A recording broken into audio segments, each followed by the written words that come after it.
Today, I'm going to teach you how to add a domain in Vercel. If you're hosting a project on Vercel and want to connect your custom domain to it, this process will help you get your website live under your own domain name in just a few simple steps. Let's dive right in.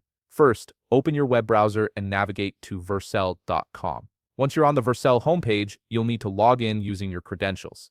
Enter your email and password to access your Vercel dashboard. This is where you'll manage all your projects and domain configurations, so make sure you're logged into the correct account. After you've successfully logged in, direct your attention to the upper right corner of your screen. Here you'll find a button labeled Add New. Click on this button and a drop-down menu will appear with several options. From this menu, select Domain. This action takes you to the Domain Management section where you can connect new domains to your Vercel projects.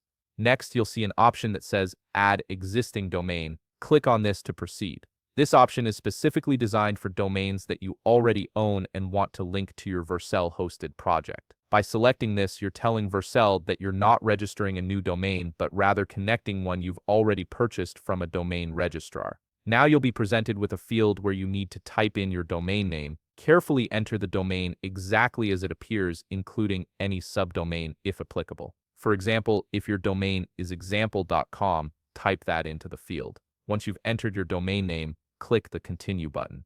Vercel will now process this information and prepare to verify your domain ownership. And that's it. You've successfully initiated the process of adding your domain to Vercel. From here, Vercel will typically provide you with DNS records that you'll need to add to your domain registrar settings to complete the connection. Once those DNS changes propagate, your custom domain will be live and pointing to your Vercel project. If you found this video helpful, please leave a like, subscribe, and see you in the next video.